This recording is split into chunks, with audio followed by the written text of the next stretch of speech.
Staying in the Amazon rainforest is a once-in-a-lifetime experience and one that should be high on any traveller's bucket list.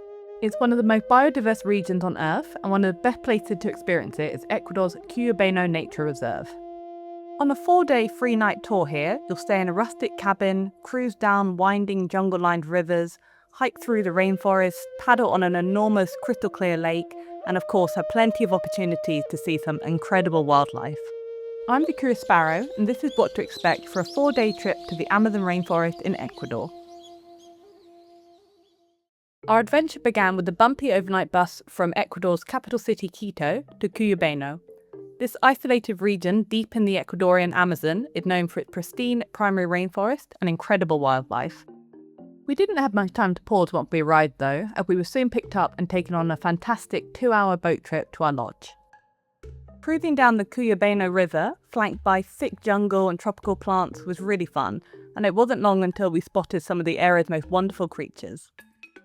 Cuyabeno is home to 10 different species of monkeys, so there's a high chance you'll see a fair few while you're there. We saw adorable little capuchins, angry-looking saki monkeys, and dozens of squirrel monkeys, which I absolutely loved. They were just so damn cute, especially when carrying their tiny babies around with them. There are also hundreds of different bird species in this region, and while you won't see all of them, you'll spot plenty on your boat rides. We were lucky enough to see some beautiful kingfishers, macaws, parrots, toucans, herons, and a hoatzin or two on the riverbanks. These poor guys have the rather insulting nickname of stinky turkey because of their manure-like smell. Luckily I didn't get close enough to confirm this. There were also some beautiful snakes on the riverbank, like the striking Amazon scarlet snake. We even saw a cute baby anaconda having a siesta on a tree branch. Luckily its mum wasn't around, unless she was stalking us underwater. Even the butterflies here were impressive, with my favourite being the majestic blue morpho that flew alongside our boat like a little guide. This journey really was the perfect way to start our Amazon adventure and let us know we were in for an unforgettable trip. After the fun boat ride through the jungle, it was time to check into our accommodation. There are several lodges to stay in Cuyabeno, but we chose the Caiman Lodge.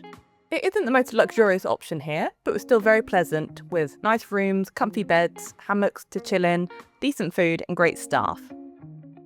There's even a lookout tower here where you can get views over the endless rainforest and catch a stunning sunrise. After a bit of a rest, we were soon back on the boat for an excursion through the flooded jungle towards Laguna Grande. This beautiful still lake in the heart of the reserve is one of the main reasons we chose to stay in Cuyabeno. It's a spectacular sight to behold, acting like a giant mirror in the jungle, reflecting the sky and all the lush vegetation around it. Laguna Grande is only accessible during the wet season, as it can completely dry up during the dry season, so this is the best time to visit. The scenery here is absolutely stunning and so peaceful as well. It's also a haven for wildlife. We saw more monkeys and birds as well as black caimans, and were even lucky enough to catch a glimpse of some Amazon pink river dolphins. Sadly they were too quick to get on film, but we did try. One thing we sadly didn't see up close was a sloth. They only come down from the trees every so often, but we did manage to catch glimpses of their silhouettes up in the trees, so at least that's something. After a tour around the lake, we stopped in the middle to catch an unbelievable sunset and go for a swim. I didn't fully trust that a piranha wouldn't come and bite me on the bum, so I stayed in the boat and watched the sunset instead. The others in our group all survived though. After dinner, once it was pitch black, we headed out onto Laguna Grande to search for more nocturnal animals. Creeping around in the dark with just a torch and the moonlight to guide you was really atmospheric. We soon started to notice dozens of white dots in the distance as we shone our torches around.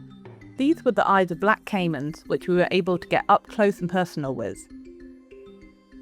It was absolutely amazing the things we saw on just our first day. It was like being in a nature documentary. After an early breakfast, we headed out on the paddle boat to the Caiman Lodge trail to enjoy a 3-hour jungle trek. Wandering through the dense rainforest was an absolutely incredible experience, made all the better by our wonderful guide. Using his skills and knowledge of the area, he pointed at things that we would never have seen without him. Fingernail-length frogs hiding on leaves, spiders lurking in the undergrowth, amazingly camouflaged stick insects, and cool little reptiles like fan-throated lizards. It really is impressive what the trained Amazon guides can see with just the naked eye. Our guide even spotted some footprints and claw marks on a tree left by a jaguar.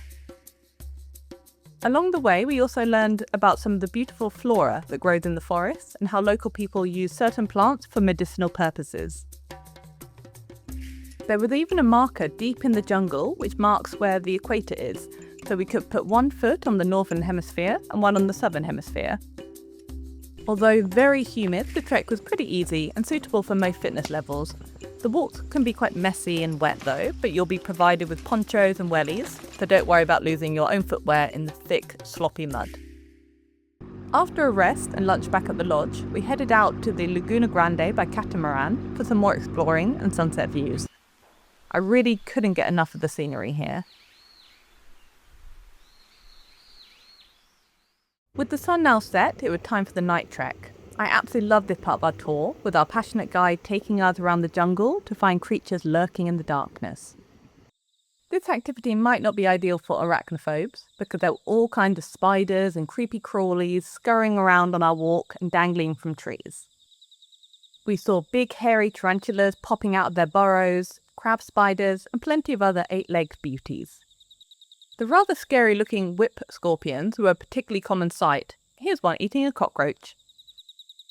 Our guide was adamant that they were all harmless, holding them in his hand like they were cute little hamsters, but I kept a sensible distance. As well as other fascinating little nocturnal bugs, we saw some amphibians and a fair few snakes hanging around in the trees above us during our trek. Luckily, our guide was there to point them out before we walked face first into them. It was really cool being in the jungle at night, especially when we turned off our torches and phone lights and just stood in the pitch black with nothing but the sound of the rainforest around us.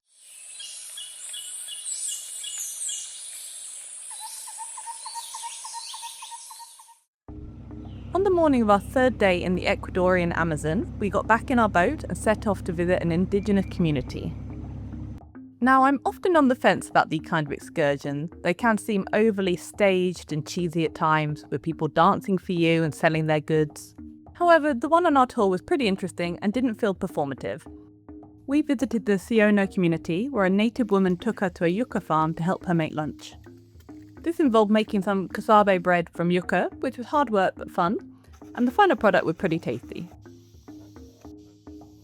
During the visit, we were also introduced to a Siona Shaman who told us about his duties as a shaman and performed a cleansing ritual. The excursion was a nice way to break up the wildlife searches and interact with people who have a really different lifestyle. After lunch, we headed back to our lodge, but first made another pit stop to the lake. This time the weather turned, creating an atmospheric and misty scene. The heavens opened and we were caught in the middle of a heavy downpour with thunder and lightning all around us. We also got to see some more Amazon dolphins, so it was worth getting a bit wet. After a long and well-needed rest back at our accommodation, we rounded off our last day with the paddleboat ride to another smaller lake. Passing by surreal landscapes and still waters, we stopped in the middle to experience one last sunset in the jungle before heading back for dinner.